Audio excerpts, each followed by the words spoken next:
Welcome back to our channels, Warriors. We are still growing. 13,000 subscribers. If you haven't had your camarada smash that subscribe button, go ahead and have them smash it right now. First and foremost, let me give a shout out to the following patrons.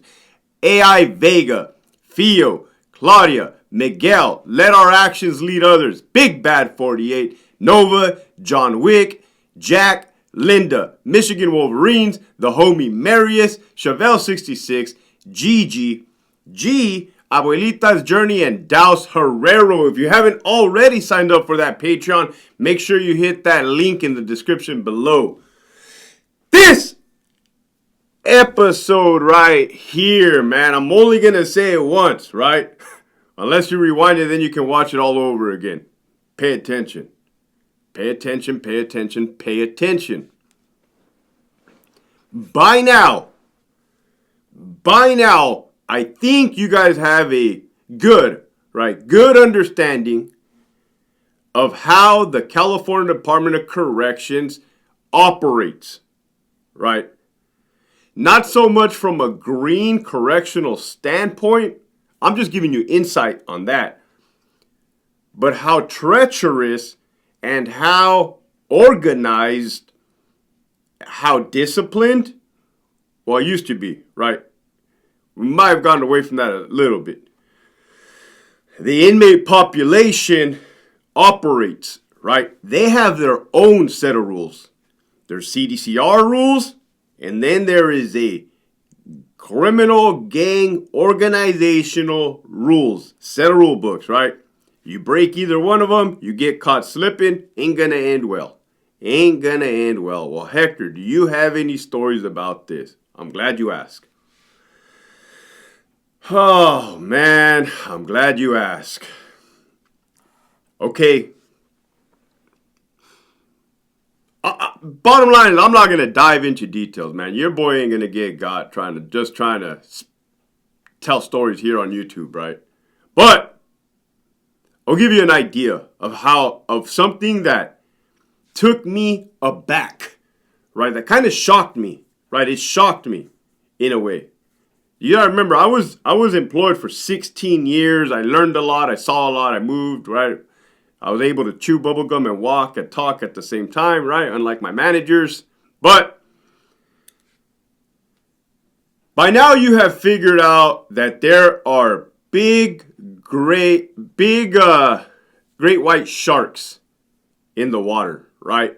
And I'm talking about individuals at the highest level of criminal organizations, right?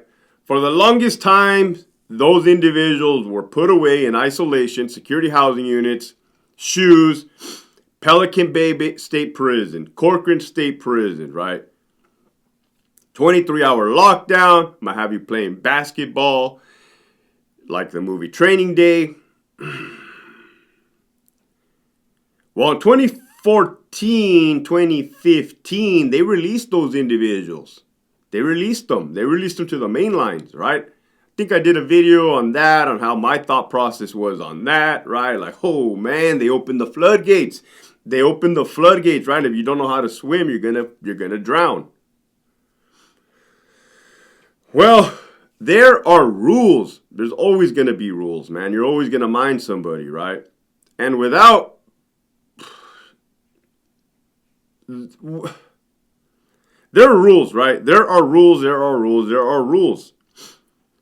And one of those said rules, or maybe possibly one of those rules might have been, if you're a great white shark, only a great white shark can take out another great white shark. If you guys are tracking my analogies here, if you don't, ask a homie or rewind the video, right? So basically, if you have reached the top of Mount Everest, the only other person that could touch another person at the top of Mount Everest is another person who has climbed the same damn exact mountain, right?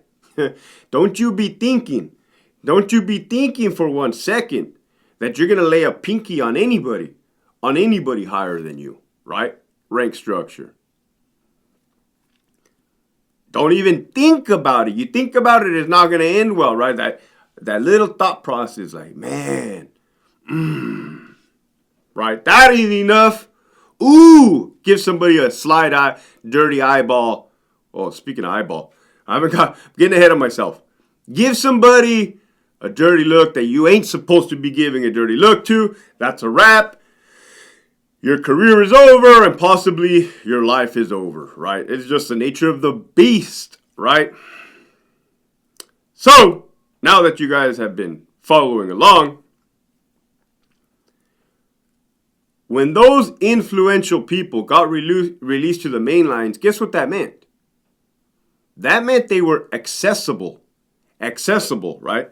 I could touch you, you can touch me, right? You're within arm's reach. Anybody can get got. I've already said this. I've said this and I'll say this 100. There's certain principles I live by, right? One of them is nobody is untouchable. Simple. And nobody is untouchable, right?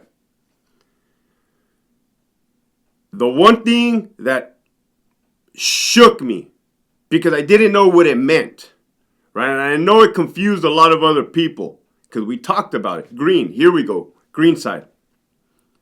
Was when, at a certain prison down south, Southern California, right?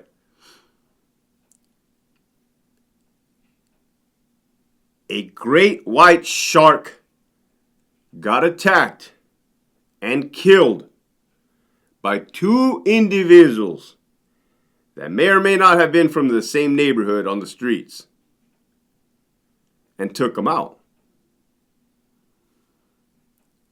Took out the great white shark. So what does that mean? Man, even just saying it right now is, and it's been years, is the implications. What does this mean? What does this mean, right? So when I found out that two individuals that had no business touching somebody that high up in the hierarchy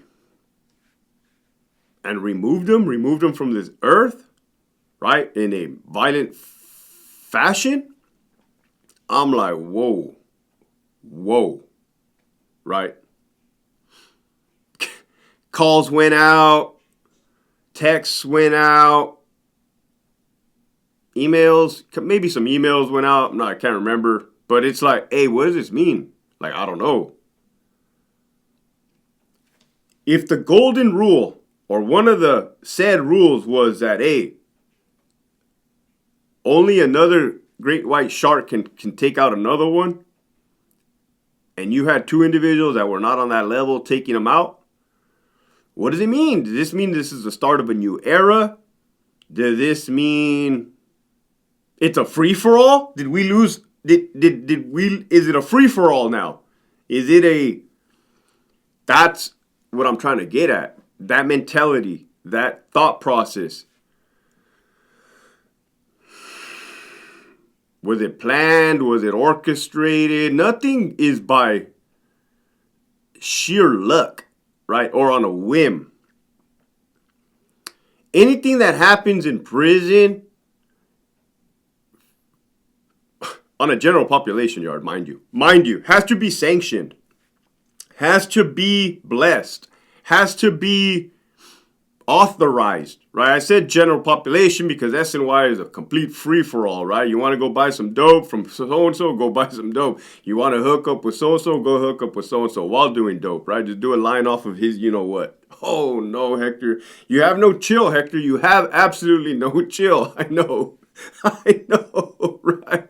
Do a line off of his you-know-what, man. That's asco, Hector. I know, right? So, back to what I was talking about, right? I think, and look it, man, we were not robots, right? You guys have gathered this. Officers and inmates were not robots. Like, hey, you don't talk to me, I don't talk to you, right? Sometimes there was like, we can look, and I told you, a lot of conversations can be had without saying many words, right? And it was like, hey, what does that mean? Well, that's pretty obvious. What does that mean, right? No mames. But it was like, they would be like, I don't know what that means, right? Everybody was taking everybody was at a loss of words, right? Everybody was at a loss of words, right? And this is, wow, now this is common knowledge for the world, for the masses, right? Like, damn, you literally had somebody removed from this earth by people. That in itself is not, people get removed from this earth all the time, right? All the damn time. But by people that shouldn't have been doing that. There it is. I said it. That's the whole freaking emphasis, right? And that is a big deal. That is a huge deal. So, big giant incident, right? Weapons involved, distractions involved, blood, guts, no glory. Why'd you say no glory? Because there were severe consequences for that, right? It didn't fare well for those two individuals. It did not fare well. As a matter of fact, every single prison those two individuals went to, man, they had a hard time. Right? I'm going to leave it at that. They had a really hard time, right? A couple times they got sent out to the hospital, right? Barely hanging on. I don't know what this means now. I don't know what it meant then. But it was just very weird, right? It was very out of the norm, right? If there is such thing as normalcy in prison, that was very out of the norm. So, has that happened since then? Not to my knowledge. Not to my knowledge, that has not happened, not like that, has not happened since then, right? I'm not saying that is a practice I would like to see repeated. It's just very not normal, right? And I guess I could say that I like normalcy, right? I don't like curveballs, right? It's just like somebody makes a move, then you make a move, and it's like us, right? But this had nothing to do with me and or Green at all, right? But it's like, hey, we be watching, we be knowing, like, damn, wow, right? So I kept it like this, right? And I'm always gonna keep it like this because I didn't want to go like that, right? And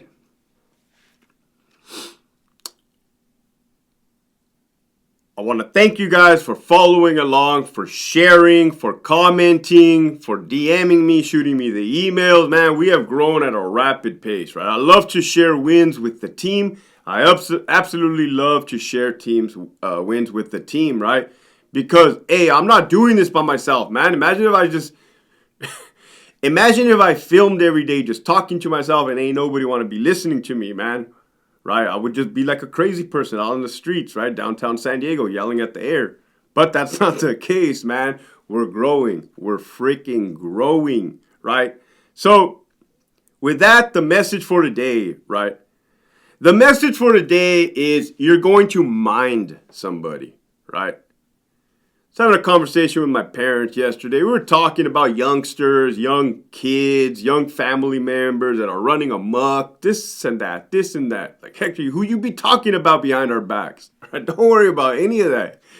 Just young kids, being disrespectful to teachers, being disrespectful to elders, thinking that they're disrespectful to the law, thinking that they're untouchable. Man, I just told you about people getting touched that should not have been gotten touched, that got touched, all right? Nobody is untouchable. You will mind somebody. At any point in any time, you, as an individual, if you get out of line, you get out of pocket, you think you're going to run amok, you will mind somebody. Keep pushing forward.